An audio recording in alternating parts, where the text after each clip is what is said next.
the digital customer experience. What does great look like? I'm Rachel from Call Centre Helper, and I'll be your webinar chairperson today. Got a action-packed agenda for everyone today, and delighted to be joined by two industry experts. We've got Jerry Brown, the customer lifeguard. Welcome to the webinar, Jerry. Thank you, Rachel. And as another introduction to yourself, yeah, explain who you are. Well, I've been doing this for a while, as I say in most of my presentations, especially those where people can see me, that this isn't makeup. So I do have the scars to prove it. But I guess I've seen a tremendous transition in the time that I've been involved in this business and working for many years in Canada and now in the UK, and really seeing how, I guess, the whole customer experience, customer service environment has changed. But I think one of the things that is still true, and Stu touched on it moments ago, is the fact that people still like to talk to people, and I mean that literally. And despite the prevalence of some of the newer technologies, which I think are really useful and valuable, but I think people love that social contact. So I think we're going to continue to see people talking to each other. And basically what I like to do is to help organizations find out how best to maximize those communications, making sure we've got the right things in the right place at the right time. Well, we look forward to your presentation, and delighted to welcome to his first webinar with us, Stuart Doorman from Sabio. Welcome to the webinar. Thanks, Rachel. It's great to be here. Thanks for inviting me. Brilliant. And for people who don't know who Sabio is, could you give a bit of background? Sure, yeah. So Sabio is a company that's entirely focused on helping the market, helping our clients to deliver great customer service. We do that through the use of technology. We're a technology company ultimately, but all of our technology and all of our expertise is focused on enabling brilliant customer service. And we do that by focusing on a few different areas. So first of all, enabling better service to be delivered through the contact center, through people. Secondly, through enabling better digital experiences by enabling websites to work more effectively from a service perspective, but also crucially plugging that into the contact center and making sure that the intersection of those two worlds is as tight as it possibly can be. And then thirdly, looking at data and insight and drawing up all of the information and data that we get from the different touch points that the customer engages with, and trying to make that information useful to deliver better experiences. Brilliant. Just to let everyone know, we are taking a recording of today's webinar, and that will be available about an hour after the webinar on callcenterhelper.com/recorded-webinars. Just a reminder that there is already a very active discussion going on in the chat room. The address is callcenterhelper.com/chat. You just need to put your first name, last name, and email address in. It is in a separate window, but you can run them side by side. And a few added bonuses is that there is a copy of the slides available to download in the chat room, and you can download a copy of the chat log. And another great bonus is that we are running our usual champagne or box of chocolates, or even an Amazon gift voucher for the best tip. You just need to write #question to ask the panel a question, or #tip for a tip. So want to start today's webinar with a poll, which is, what is holding back your digital experience? It is multiple choice, so integrating systems, integrating people, integrating departments, integrating process or policy, or obtaining budget. So I'll just launch that one now. Stuart, what do you think is going to come out on the poll? For me, I think it's probably integrating departments. I mean, what we really see as a big challenge is the digital teams working effectively and truly understanding the contact center world. And I think I think that's the real barrier that's holding back this brilliant omni-channel experience that most organisations are striving for. I will close that down and share the results with everyone. So we've got a sample size of 153 people. So 52% say integrating systems, 36% say integrating departments, 27% say process or policy, 23% say people, and 17% say obtaining budget. Jerry, was that what you were expecting to see? Absolutely. I think one of the things that I'll touch on in here, and certainly that I've spoken about many times in the past, is this whole issue of systems, and specifically so many organizations have great ideas, great plans, great people, and really want to do stuff, but unfortunately the systems don't let them do it. And if they're sitting there with legacy systems, I think almost anyone in our business knows that if you said to someone how many different systems or how many different databases, whatever you want to call them, are you operating? It's certainly in double figures, and quite often in many double figures. So I'm not at all surprised that this was the top one. And I think too, if you look at integrating people and integrating departments, is probably those two things kind of come together, and that is again something I'll talk about as we go forward today, because that is another issue where whether systems may be nicely integrated, but if you've got people and departments operating in silos, then it becomes very hard to make the whole digital and customer experience work. Well, I think that's the perfect opportunity to pass the baton over to yourselves, so I will make you the presenter. Great.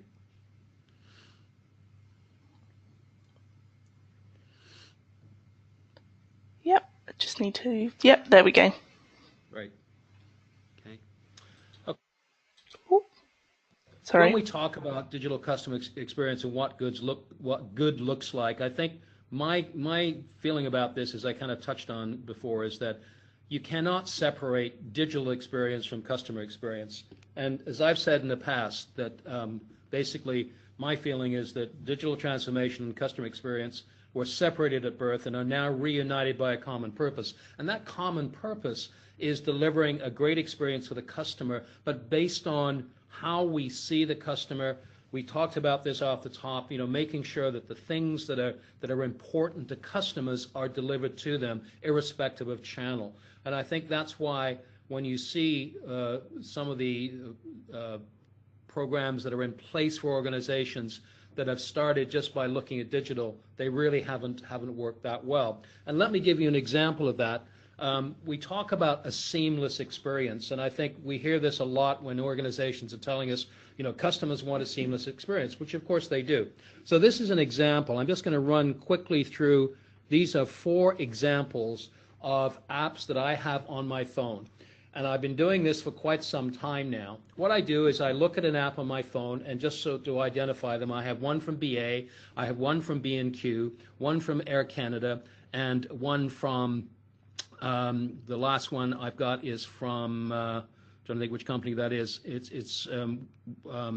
was going to say it's B&Q, but it's basically looking at how these organizations handle a situation when they say either contact us or help. So you've gone to the app, you've logged in, you've authenticated, it knows it's you, it knows it's Jerry Brown, and then I go and say, oh yes, I want to contact them, I want to check on a booking, I want to check on an order, whatever it happens to be. And what you see here is just a phone number. So if I was to go ahead and dial one of the phone numbers, they wouldn't know me, they wouldn't know what my situation is, they wouldn't know what was going on. And for me, this is a big issue, because if I'm going to take the time to download the app, to log in, to do all of that, and then I want to call you, you better know who I am and what I want. And the frustration is for both parties is it's taking time and effort for both of us to go through that. So if that contact center advisor that takes my call now has to re-authenticate me, it's a frustrating experience for both of us. So what I look at is that this is a report from IDC. And to your earlier question, 70% of digital transformation initiatives will ultimately fail because of insufficient collaboration, integration, or project management. And that's exactly what's happening. So this isn't just on apps. You'll see this too on websites. So quite often you'll go to a website. Again, you would have logged in, you would have perhaps ordered or gone to order some product, and then you run into an issue. And it says, oh, contact us or call us. And again, you'll click on that and they won't know who you are. So to me, this is a major issue. And this is still happening today, because these pictures that I took of my phone are ones that are this week. So this is happening right now. And one of the reasons for this is that digital transformation quite often begins life alone and in a dark room, which is not the best place to start things. And when I say that, what I'm talking about is this. organizations like to think, right, we've got these really great people that can develop digital capabilities for us. And they send them off to develop these apps. So someone built those apps that I described or showed you a little while ago. The app itself is probably pretty good. It does lots of things. It allows you to book stuff and all that. But in terms of integration with the rest of the system, it isn't. So when I say it's alone in a dark room, that's really what I'm talking about. So it's absolutely vital that when you're looking at developing digital capability, you do this in conjunction with, collaboration with, whatever words you want to use, with the rest of the organization. And I think this is one of the things that I see here. And I don't know what you do, but I think this is one of the things, I think, from an organization perspective, that's what you look at. Definitely, yeah. I mean, one of the approaches that we see digitally focused, web developers and so on take is a very typically a very big focus on user-centered design. And that includes going out and doing user research, A/B testing, different scenarios. But typically what those individuals don't do is go and sit in the contact center and listen to calls and understand the result of demand failure. And I think that would really contribute towards them understanding where the web was working, where it wasn't working, and ultimately, drive better digital experiences off the back of that. And what you end up with is this quote from one of my favorite movies, which is Cool Hand Luke, which is where the warden, every time he has a problem with Paul Newman, who plays Luke, he says to him, what we've got here is a failure to communicate. And that's really what it is. We're just not talking to each other. And I think if you're looking for success, to have a great customer experience and digital transformation, you really do have to get people together and talk to each other. And irrespective of where you start out, and as Stu mentioned, the contact center is a great place because those are the people that know where the bodies are buried and can provide a detailed map. So they always know what's going on. And what we're aiming to do is this. One of the things I talk a lot about is culture. And what I'm suggesting is that what we're looking to do from the very beginning is we want to create a culture where customer experiences are consistent, intentional, and are based on simple principles. And that's been my approach to customer experience for a long, long time. And just to really briefly touch on this, Rachel and John, you will have seen this before, and anyone that read any of my stuff knows that I'm a sucker for principles. But these are four things that I think both in any kind of development or any kind of transformation you have to look at. The culture of the organization, how we communicate within and outside the organization. Do we have commitment, not just from the top, but right across the business? And community is another one, because when you're doing this kind of stuff, getting the organization together, getting the organization behind you as a true community is absolutely vital for this. So these are four principles that we won't spend a lot of time on today, but they all come into play when we're looking at how we create these great digital experiences. And applying these can help answer the next question which you're going to have, which is, does everything have to be digital? One of the things that I've seen in a lot of businesses is that because someone sees something, they go to the CES show in Las Vegas, they go, wow, look at all these great toys. We need to have everything digital so that we can address the market. Well, that may be true in some businesses, but it's not necessarily true for all businesses, because one of the things I mentioned earlier is that if you don't have these things connected, then what's the point of having a really whizzy app if when the customer runs into problems, they can't connect to the contact center? So while it sounds like a great idea, you really have to think about it. And one of the great things about when we'll talk about this again in a minute, and I know Stu will talk about this later on, is the fact that most of the systems now allow you to really go at a pace that works for you. So if you're thinking of deploying a cloud solution as an example, or a platform that allows you to do many of these things, you can turn these things on as you need them. You don't have to have a big bang approach. So this is why I think this is a thing to do. And the question is, do we all want to talk to a chatbot named Gladys? Now, we might want to, and I'm not disagreeing that it's a great idea to have the chatbots, but we may not want to do that, so we have to think about that. So the point is, Stu again mentioned this briefly a moment ago, are we ready for failure demand? Because failure demand, as you'll see by this particular survey as well, which I think pretty much supports the things that Stuart was saying, this is showing interactions in digital channels and how often they're successful.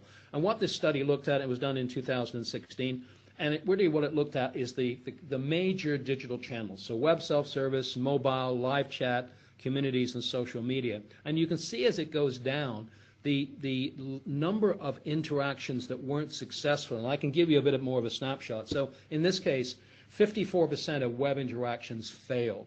So that means I've gone online, I've tried to do something, and I haven't been successful. Now I have two options. I can either bail out, so I can just leave my cart there, so cart abandonment, which is a big issue, or I do what, of course, a lot of people do, is contact the contact center. And if they can't help me, if they're not able to, oh, let me see what you've ordered, Mr. Brown. Oh, yes, I see what you've got. And more often than not, that doesn't happen. Then it's going to continue to happen. And then if we look at mobile, 66% of mobile interactions fail. And again, many of us are doing things like ordering product or doing things when we're sitting in the train in the morning, hopefully not driving, but sitting in the train in the morning.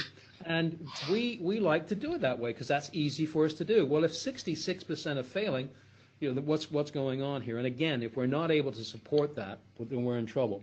And the same thing is true of live chat. 63% of live chat interactions fail. Now, why is that? Well, one of the things that's absolutely vital to me for live chat and for any of these is, again, comes back to this idea of integration. Systems integration, but also people integration. Many of the live chat deployments I've seen, I'm not used to, but a lot of them I've seen have been where they've outsourced it, which is understandable. If you're not quite sure about it, it might be a good idea to say, well, let's just outsource this for a while, check it out, and see if it's okay. But if you don't bring it back in-house, if those people aren't available or aren't aware or have access to all of the systems, all of the information about a customer, then what happens more often, and this has happened more than once to me, where I've gone on because I wanted to try to do something, I didn't want to call, and they go, oh, I'm sorry, I can't deal with that interaction. I don't have access to that database or things like that. So these are the problems that you can often have if, in fact, you aren't having all of these things integrated. So this, as I said, culturally integrated, geographically integrated, and technically integrated, I think. And I think just to add to that, Joe, you know, conversely, some of the best live chat implementations that I've seen are where the digital teams are sat right at the heart of those individuals doing the web chat, so that they can, you know, almost live understand the kind of transactions that are going on and learn from it and update the website accordingly.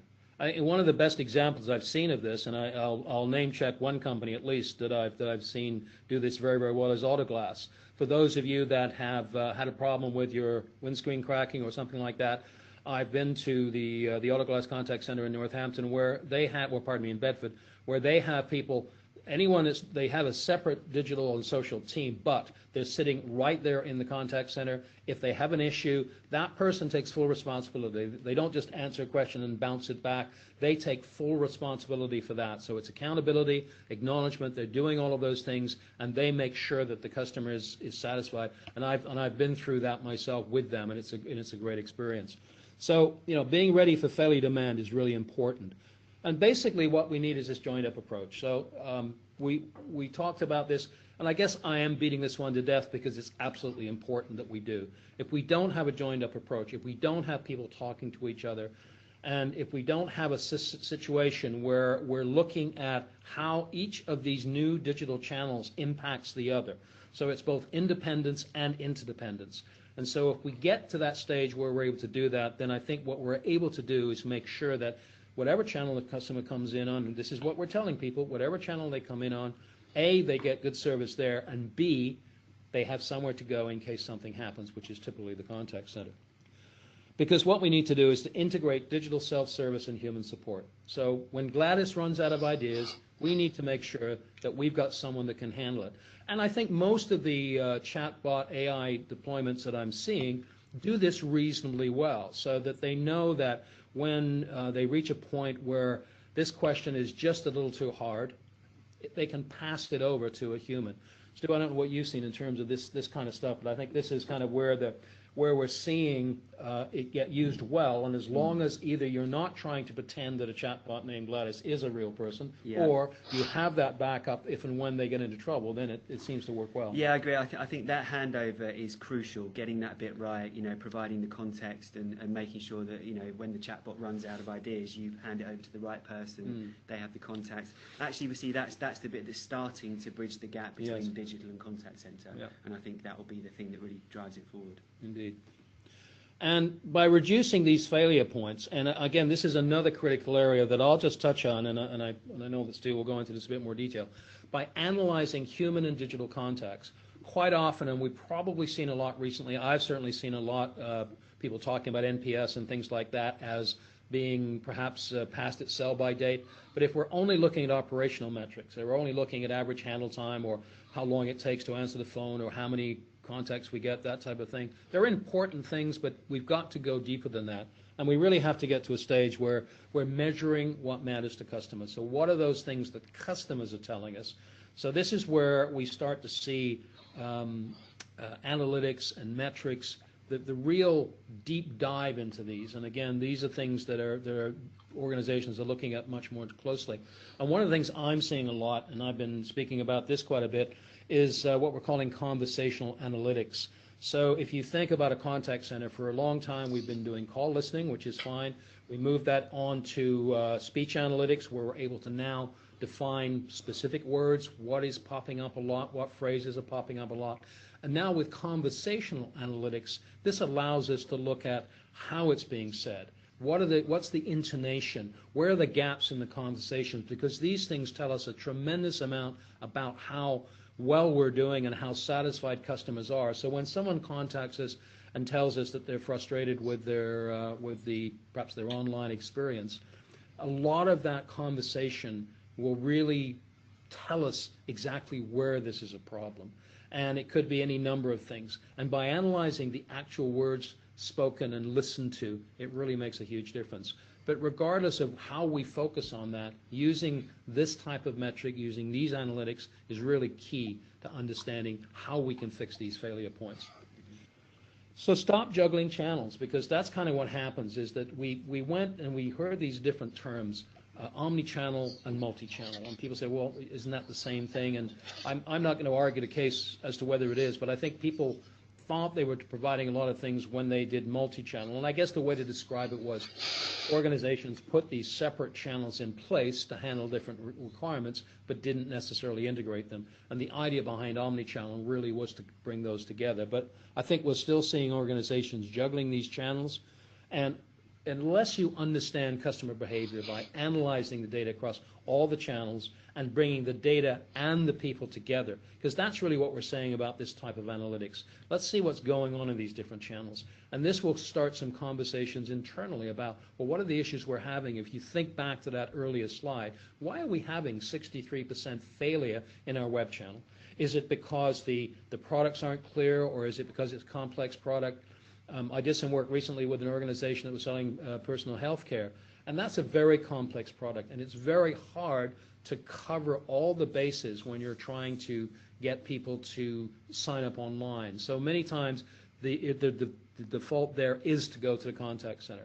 So I think we want to make sure that if we are trying to do more online, that all of the information is available to the customer, that the knowledge base that is used to answer questions, so it's not just static FAQs, it's something that really helps them solve their issue and can move on. So that kind of takes me to really looking at what I think is the ideal scenario. The fruits of your labor will be organizational engagement. If you think about, if we eat these fruits individually, they're probably quite tasty and we can quite enjoy them, and we might eat more strawberries than kiwi fruit or whatever. But when we bring them together in a fruit salad, and I've never heard that used as a metaphor for customer service yet, but hey, we got to start somewhere. Bring them all together in a nice, tasty, attractive, look how beautiful that looks. Doesn't that look appealing? That's what we want our business to look like. We want people to look at that, see us as a wonderfully joined up, very, perhaps not tasty is not the right word, but for lack of a better one, just to see it all together. So organizational engagement it's my way of explaining how we do that. So bringing these people together, getting them talking to each other, and not just once. It's got to be an ongoing thing. I know that's not new news, but my guess is that having heard some of the chat room talk already, I don't think it's happening as often as we want. So let me leave you with some thoughts to share. So start with the customer experience in mind. So basically what we're looking at here is, what is it we're really trying to deliver? What kind of customer experience are we looking at? And that's where we've got to start when we're building our digital, and for that matter, our whole interaction environment, to make sure that whatever we're trying to do as an organization, we're building our technology to support it. Communicate with colleagues early and often. We've talked about this. It's nothing new. And yet I know that many businesses still struggle to do this because we're so siloed. One of the things that you might want to read is a great book called Habit, which is all about how we develop habits.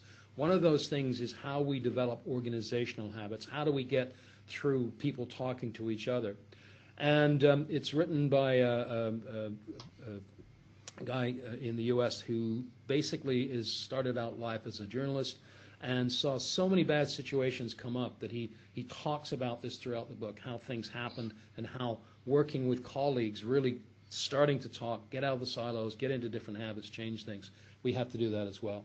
Consistency and availability across channels. In other words, I'm not saying that every channel should deliver exactly the same experience. It won't be, but it's got to be a consistent experience, and those things are different. And the availability of those channels across the business is absolutely important. So quite often you'll go online, you want to do a web chat, and it's not available. Well, I understand if you haven't got the people, there's no point trying to do it, but there's no point advertising web chat if you can't support it. So making sure that that's available and having people that can support that is really critical. And then lastly, understanding your customers' needs and emotions and communicate accordingly. I mentioned earlier about conversational analytics. This gives us a lot of information about our customers' emotions, how they're feeling at that moment, what their needs are, and there's a difference between needs and wants and how we address those needs and making sure that we can read that emotion. Sometimes that's why the chatbot thing doesn't always work. Chatbots aren't really that great at reading emotions, although I think they're getting a bit better at sarcasm. So they'll be able to help me in many cases. Anyway, that's what I thought I would bring to you today. I hope that's been helpful because as everyone knows when I talk about this stuff, when a customer wins, nobody loses. We're all winners. So thank you again, and look forward to hearing more and potentially answering any questions that our friends may have. Brilliant. Thank you very much, Jerry. A lot of really interesting things happening. So I just wanted to start with a quick poll before we go into the chat room, which is asking, where are you on your digital experience roadmap? Are you totally digitally enabled, so consistent across channels, fully digitally enabled, inconsistent across channels, some digital or only phone? So I'm just going to launch that one now. So Stuart, where do you think most people are going to say they are? I think probably some digital, I would say. I still think there's a long way to go for many organisations to reach that kind of fully joined up utopian experience that we see from some of the top drawer Silicon Valley companies like Apple and Amazon. I think they continuously set the benchmark. I think they're the ones that are really genuinely thinking digitally. Maybe some of the startup banks as well. They're building these experiences from the ground up. But I think most organisations, there's still a lot more that can be done. Brilliant. So I'm going to share the results, and yeah, you were right. 64% say some digital, 23% say there's some inconsistencies, 7% say only phone, and 5% say totally digitally enabled. Yeah, Jerry, you laughed and agreed. I rest my case. I do think it's great that organisations are recognising that and understanding there is a long way to go. And it's great that everyone's in the same boat. We're all facing the same problems. We're all facing the same challenges. It's trying to figure out what's the low-hanging fruit and where to focus first of all. Yeah. Well, brilliant. Thank you. So chat room's been buzzing, so better get on to some of these questions. So we actually were sent in before the webinar a question from Denitza saying, any tactics for a higher response rate from the customers? We have many clients who do not answer their emails and calls, and we're struggling to reach them. Stuart, I don't know what your thoughts are on that one. Oh, that's an interesting one. I think obviously targeting outbound calls at a time that suits the customer is interesting, and obviously quite a challenge. Obviously different customers have different requirements around when they're busy, when they're at work, and so on. this is probably an area where something like asynchronous messaging and SMS and WhatsApp and so on, I think we'll really start to see more take up of those channels now, because as we do with our colleagues and friends, it means we can, send a message and respond at a time that suits us. And it's actually okay for a conversation to carry on over maybe a few hours or even a few days in some cases. So, those kinds of channels I think will help with some of these ongoing issues that people want resolved. Thank you. Yeah, I think Stu's right, and I think what's interesting is that while quite often when we hear people talking about the various social media, whether it's WhatsApp or Instagram or this kind of thing, there is this suggestion that old people like me don't use them. But what's quite interesting is I think more and more people across the demographic are using these and are probably more likely to respond to something on Instagram or WhatsApp or something like that than they are to an email. And I guess the challenge there is, of course, you have to test this. If your normal way is saying, well, let's send an email, let's see what happens, and they don't answer it, well, that hasn't really helped you. So certainly I think testing some of these new things, and again, it's not that difficult to do. I think the nice thing about this is the people in your contact centers, especially these days, you've got people that are very comfortable, very really knowledgeable about all these things and can work with them very well. So I think you've got a good chance of getting adoption in the contact center and therefore getting people to use them more frequently. Well, thank you both. So we've had an opinion in from Elizabeth, who said voice provides that personal human touch that email and chat have not been able to match. So Thea's sent in a tip saying, be clear about your customer experience you want to deliver, define your ideal CX and embed this into your organisation early on. And Ellen's... Oh, yeah. So Ellen sent in a tip saying, it's important to work with each client at implementation of a digital channel to define the rules of engagement. Agree or document advisor remit, target tone, QA measures, reflecting the subtle differences between voice and social, and make clear the rules or routes for escalation. Jerry, what do you think about that one? That's spot on. I think that really summarizes, I think, how you have to address this. And as Ellen says, the difference between voice and social. I think this is one of the challenges organizations have, but it's also a nice one to have, because what you're able to do, you're creating opportunities for people within the contact center, if that's, as long as we're going to continue to call that, but people who are creative and can deal with both. Because I think a long time ago when this first started to happen and people said, well, we can't have the same people answering email or answering phones because they don't have the same skills. Well, actually what we have to do is help them, train them if they don't already have them. But what it does, it makes it a much more interesting place to work. So the ability to respond in a positive and empathetic way to a voice call and be able to do the same thing on chat or email or something of that nature, that's a real skill, and it should be celebrated and great value attached to it. Mm-hmm. Thank you. So Paul sent an opinion saying, we're just trialling chat, small scale for now. This is very popular, but our queries are complex, so advisors struggle with more than one chat at a time. I know that we've got several articles on the website of the numbers of the optimum numbers of chat to run at a time. So I'm sure we'll be able to pull off something like that to put in the chat room. Samuel said he's got a tip. An omni-channel solution that delivers all the required digital channels in one application is a huge benefit. Simple agent interface equals better customer journey. Stuart, would you agree with that?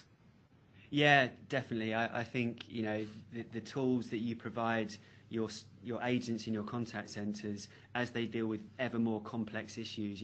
As digital takes away some of those lower complexity tasks, the role gets more complex, and therefore they need the right tools to be able to respond in the right way. They need knowledge at their fingertips, and the user interface that they engage with with the customer through is absolutely key to get that piece right, no doubt.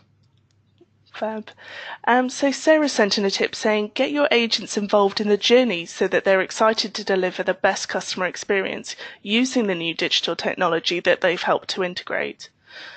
So we've got a question from Kevin saying, how do we ensure we have an emotional connection and create a memorable experience when moving from the phone to digital channels? Jerry, I don't know whether you wanted to take this one. Well, when we talk about emotions, and I did obviously do that, it really is about addressing the emotion in the first place. Many businesses that I work with, especially in the regulated industry, so if you're looking at people that are FCA regulated or SEC regulated in the U.S., it's one of those things where you have to be aware of how you respond to that immediate request. So if someone's calling in a difficult state, perhaps they've had a bad event happen to them, either personally or through a family member. This could be to an insurance company or an accident or something like that. Dealing with the emotion first. So whether it be a phone call or a web chat or whatever it is, if you're able to do that, what that allows both the caller and the advisor to do is get to a level where now you can help them in a much more valuable way. But if the first thing you say to them is what's your policy number or what's your membership number, whatever it is, you absolutely just make it much more harder for them. So I think that's fine in a voice environment. If you can do that in a digital way as well, so clearly if you've got that ability to say the same things in a web chat, say the same things in an email and so on, then that's going to be helpful. So it's coming back to what we were saying earlier. How do we take that experience and make it consistent? It's got to feel good if I'm talking to someone. It's got to read well if it's a written communication. And it's somehow going to make sure we get that emotion over. So that takes a little work, but the end result is definitely worth it.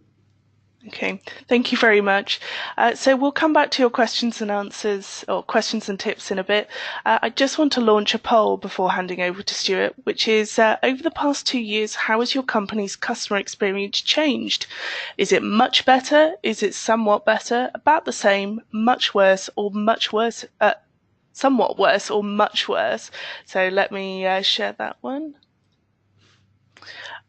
Jerry, I don't know what you think is going to come out. Well, with my glass half full in my hand, I'm somewhat cynical sometimes about this, because I think I've seen, as I said earlier, having done this for a while, that despite all of the things that are going on, and we're obviously trying to do our best today to help people, it's still a challenge for many businesses. And I think that I would think that it would be somewhere between about the same and somewhat better. I think that's kind of where I think it's going to fit, somewhere in that area. I think, just to add to that, for me it's a relative measure as well, because you may have improved your experience over the last couple of years, but have you improved it as much as not just your competitors but the other players that people are engaging with in the market? And if they've all leaped ahead and done something very innovative and new, then you're continuously playing catch up. Yeah. So I'll share the results with you. Yeah, actually, Jerry, you both of you were spot on. 34% for both somewhat better and about the same, with 22% of people saying much better, 9% saying somewhat worse, and 0% saying much worse. So well done, everyone, for that. Stuart, positive for that? Yeah, I mean, it's great to see that things are heading in the right direction.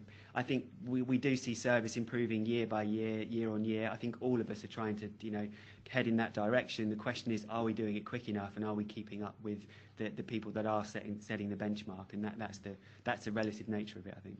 And I think that, just to add to that, I think one of the focuses of my work lately has been, and I kind of come back to what I was talking earlier about this book called Habit.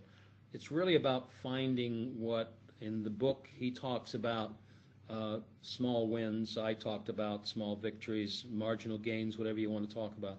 And I think this is very valuable in this area, because I think that what has happened is that customer experience has become a bit overwhelming, and there are a lot of moving parts, there's no question about it. So I think being able to focus on one or two areas to both gain support throughout the organization, look at results that are positive, and hopefully, whether that's cutting cost, increasing sales, whatever it is, if people are able to do that, identify those real areas where we can get in and do some work quite quickly. And I know people sometimes poo-poo the idea of quick wins, but I think whatever you want to call them, having that, it's like individuals. If we're, in the new year, we all go on a fitness program. Well, if we start to see some small results, we lose a couple of pounds a week, we start to run a little faster and a little farther, it does amazing things for us. And I think the same is true in business. Brilliant. So yes, delighted to hand over the baton to Stuart Doorman from Sabio for your presentation. Thank you. Thanks, Rachel. So I guess just to start with, given the focus on great digital experiences, I think for me, the starting point is to think about design and think about the tools that we have available to us to create those experiences in the first place. And if we jump back to sort of the 80s and 90s, we saw an explosion in contact centres in the UK, driven through the availability of telephony and the telephony user interface. At that time, the UK was the biggest market for contact centres outside of the US. It continues to be one of the largest markets in the world. And at that time, we saw organisations like First Direct and, Direct Line, and First Direct, that really took advantage of that telephony user interface and created experiences that were entirely driven through the phone and were very successful as a result of that. Even now, First Direct winning awards for the great service that they deliver. But then as we got towards the late 90s and the early 2000s, almost 20 years ago to the day, we saw the launch of Google and their first evolution of their search engine. And that really kick-started this growth of graphical user interfaces through the web and through websites that created a new tool, a new way of us engaging with organizations.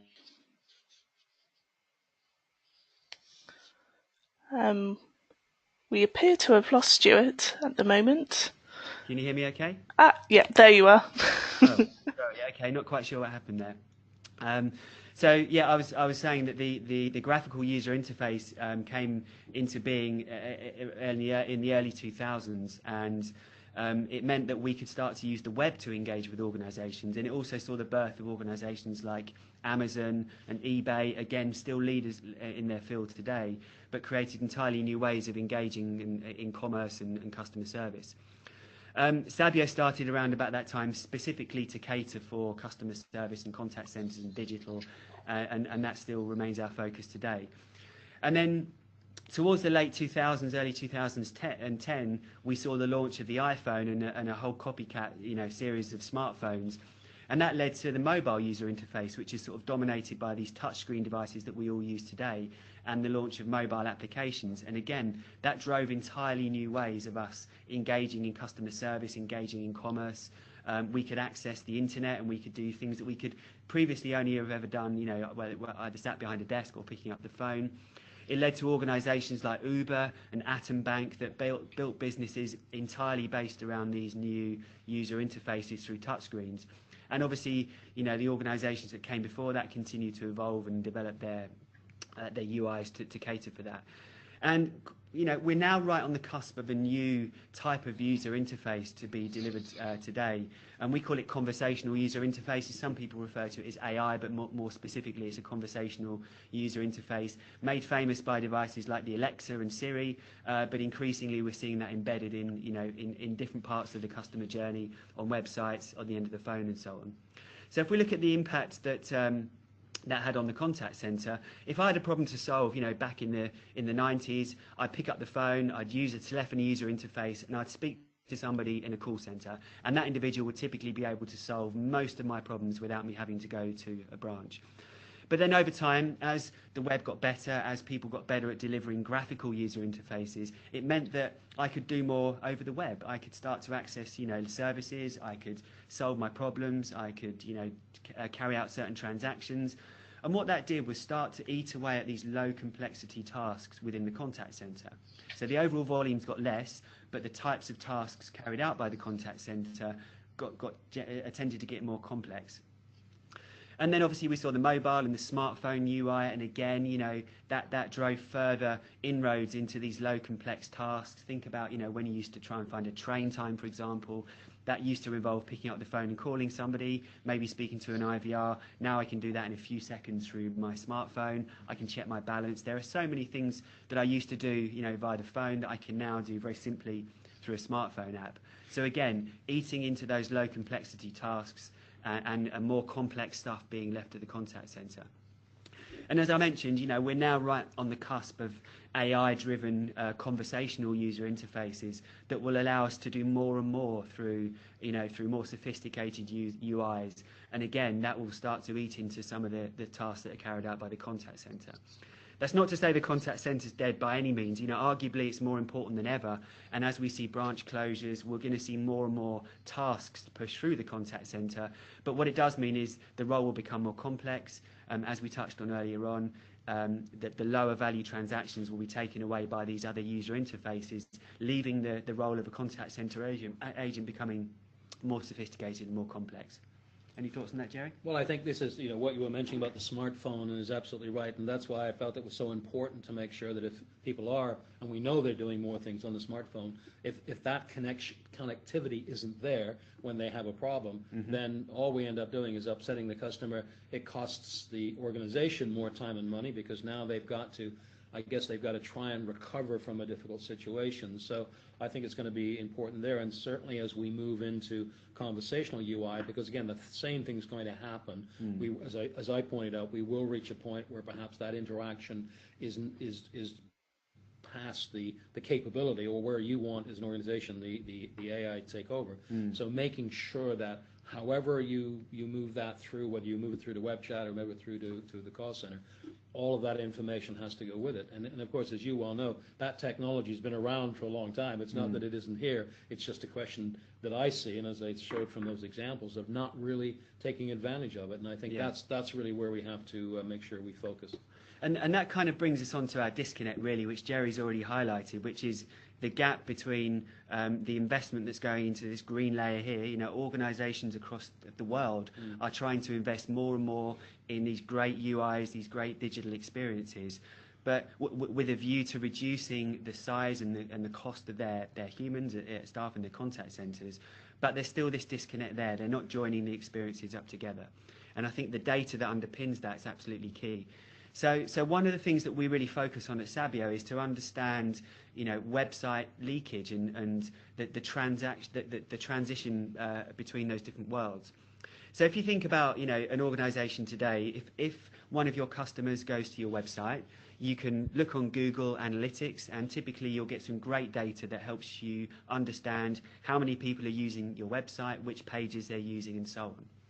Equally, if one of your customers calls into your contact center, you'll get some great data from your contact center, technology platforms, and you'll understand, how many people are picking up the phone, how many people are sending emails, how long it's taking to resolve. So we've got those two areas covered pretty well right now. The real missing piece for me, though, for most organizations that I speak to, is understanding how much demand into their contact center is being muted through their websites. Okay, Google doesn't tell you that. Unmuted. And so there's a big gap in data there, but there's technology that we can use now that allows us to track that journey using certain dynamic telephone numbers, maybe using callbacks or using some newer technologies like WebRTC that allow us to understand which pages on the website people were engaging with and how many of those pages created leakage into the contact center. And we know that, based on some of the data that we've collected, on average, about 60% of the conversations that are taking place right now in your contact center, that customer will have been online first. They will have tried to solve their problem. They probably would have failed. They wouldn't have been able to do it. And they're then speaking to somebody in the contact center. So huge amounts of demand there's coming through. But clearly, as Jerry's already highlighted, that context is being completely lost, both in terms of the real-time engagement from an agent perspective, but also the historical data that allows the digital teams to go on and understand where that data is leaking and which pages are causing it. Yeah, I think it's interesting that that percentage that you put out is kind of meets with what I was saying earlier, and I think that's a frightening number. I think when you look at it, is that if we're doing our best, we're spending all this time and money on websites and app development and user design and all of this kind of stuff, and still 60% of it's really quite a frightening thing. And again, I think it comes back to, what is it going through that process because quite often when I have a tough time on a website, I do get a little bit bent out of shape and quite often say to, that somebody, as I said, someone's doing this in a dark room. They're not doing it either in discussion with their colleagues and certainly not in discussions with customers. So, you're right, Stu. It's absolutely important. And that we can identify it. At least that's a great place to be, where we now know where it's happening, perhaps why it's happening, and now we can start to fix it.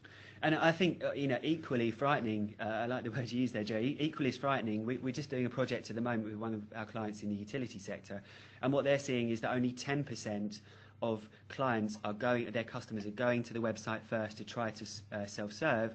Then the remaining 90% are just picking the phone up straight away. And it maybe they're going to Google first, it maybe they're getting a letter or something like that. We need to do some more investigation in that space. But having spent millions of pounds, trying to create these great digital experiences, and only a very small number of customers choosing to go down that route, that's equally as concerning.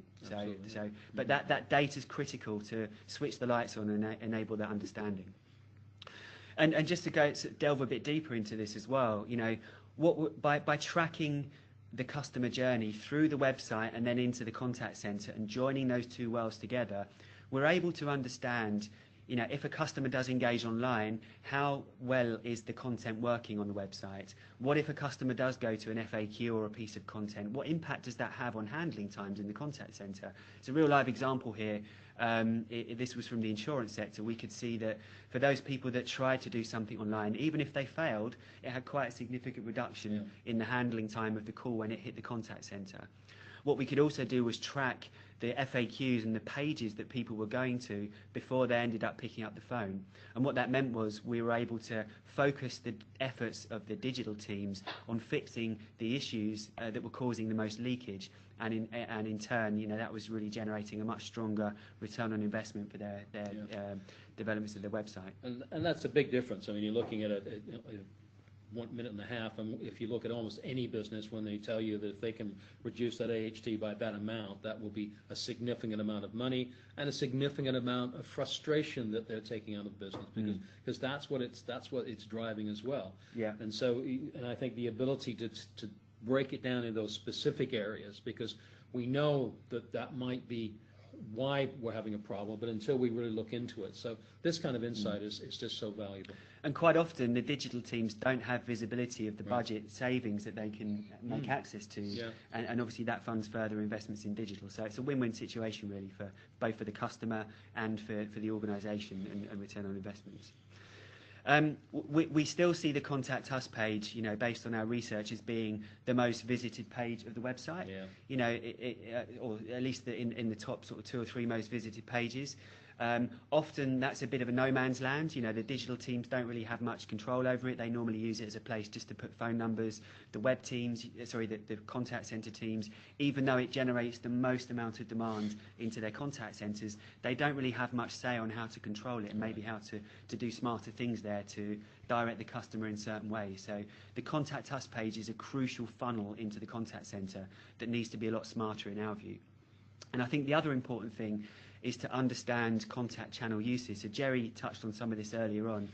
Most organisations don't fully understand the cost to serve across each of the channels that are offered through their digital channels, and the associated net promoter scores that are against those. So in this simple example here, what it shows, just to pick out one example, it shows that the cost to serve for a contact form or an email, which is what it's generated as into the contact centre, overall costs £10 to get resolved. Yet the net promoter score associated with that in this particular case was -4. So highest cost, lowest customer satisfaction, yet this was the dominant channel that was being offered on the Contact Us page of the website. So it's about being a lot smarter about what you offer and trying to steer the customer through to the most appropriate channel that's better for them and it's better for the organisation. So really getting a grip on these metrics is key. And that's leading to what we call a much more dynamic, a much more conversational Contact Us page, where potentially we can embed virtual assistant technology to have a quick conversation with the customer to understand their intent and what they're looking to do before we give them the contact options. And that allows us to be much smarter about offering the right channel, about who we direct them through to, and about pushing self-service where it's appropriate. And it's a much better experience from the customer. And what's absolutely key as well is that if we do that, as Jerry highlighted earlier on, we can take all of that context and then present it to the agent in the contact center so that they can immediately, greet the customer. They know who they are, they know what they're looking to solve. So smart contact us pages is an absolute key focus, we think, for most organizations that really want to do this well. Just the last piece as well is not just thinking about digital as the primary touch point that the customer goes through. So yes, a lot of your clients, maybe up to 60% are going through the website first before they pick up the phone. But there's still maybe 30, 40 or 90% in the example of I gave earlier on of customers that are just picking up the phone, whether it be through a letter that you sent them or maybe Google are pushing the number to them. But that doesn't mean those customers still can't engage in digital. So there's some really interesting technology that's evolving now, kind of moving on from, we saw this excitement around video chat a few years ago. We now see assisted digital, as we call it, as kind of superseding that. And what this allows us to do is to start with a telephone call, but once we're speaking to that customer, we can very easily push them a link to a website where we can share content with them. And we can push information to them. And this works particularly well when your contact centre is dealing with complex issues, maybe trying to position complex products. In the example you can see here, this is a mobile telephone option where the agent in the contact centre is trying to position different data packages and bundles and mobile phone options to the end user. Really difficult to do that over the telephone. Much easier if you can do that by an associated assisted digital channel that sits alongside that. So I think this is a really exciting development. We're seeing a lot of interest in this at the moment, and I think this is an area where we can really help our contact centre agents deliver a much richer experience by leveraging digital capabilities as well. And just to finalise, really, I think one of the things that us, in the contact centre world, we can learn from our colleagues in digital is this idea about experimentation, A/B testing, testing and learning different scenarios, different experiences, using the data to understand which of those is the most effective, whether it be the voice of the customer data, whether it be the data that we can get from the journey. But running A/B testing in the contact centre is a relatively new concept, but it's a very successful way of evolving experiences and continuing to drive forward service. I think this is what I was sort of leaning towards when I was talking about the small wins, the marginal gains. And again, the technology that exists today, Stuart, allows us to do that. I think that's the beauty of it. When we think back a few years ago to those CRM deployments that took years, where companies spent millions and never really got anything out of it. Now, with many of the technologies, you can make changes very quickly on the fly, so whether it's adding fields or whatever it is, and this allows this rapid experimentation to take place, and you have, as an organization, you have far more control over it than you did in the past. So I think there's no question this is an ideal way to test some of these things. And just one last point, it doesn't have to mean that everything's in the cloud. It's very easy to switch on certain services. If you've got a legacy, contact center platform, that's fine. We can still switch on new services, trial things out. Sure. It doesn't mean you have to throw out the kitchen sink and start all over again. Brilliant. Thank you very much. A lot of information to take in. So thank you very much for sharing that with us. I just want to launch a poll to ask everyone if they'd like to see a demonstration of the Sabio solution.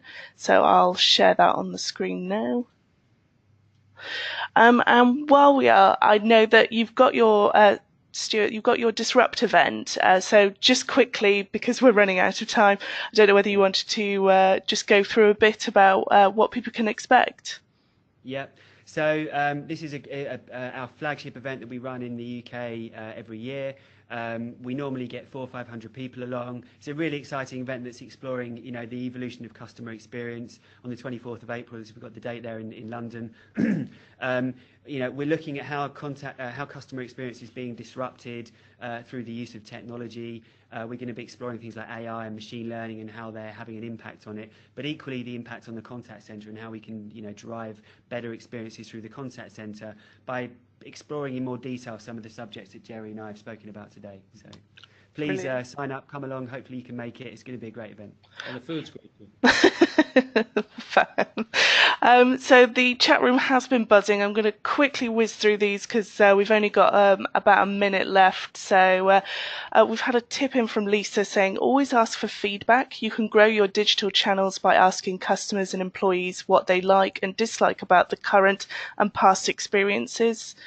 Keith said, take a digital channel and develop it, then get feedback from the customer and improve it. There's no point having several digital journeys if they don't work properly. Frustratingly, a customer before passing to an agent will impact upon your CSAT results. And finally, Ellen said, you need to ensure the length of contact isn't extended via digital, whether that's through training, knowledge base, dictated digital advisors. A customer ideally shouldn't have to spend longer on a digital channel than if they were calling in. So unfortunately, we have reached the top of the hour. I would just like to ask the audience in 1 or 2 words, what did you like best about the webinar? If you could put that in the chat room.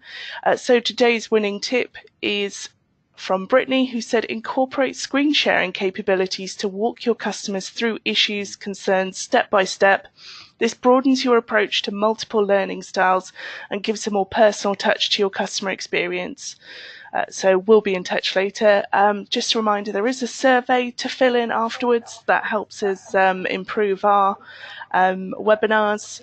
A copy of the recording and all the slides will be available later on this afternoon on this link. And I just want to say thank you very much to our 2 brilliant speakers today, to Jerry Brown, the Customer Lifeguard. Thank you very much for joining me. Thank you, Rachel. And to Stuart Doorman from Sabio, thank you very much as well. Thank you, Rachel. It's been great to be a part of it. Thanks. Fab. And thank you all, and I'll see you in a few weeks. Bye.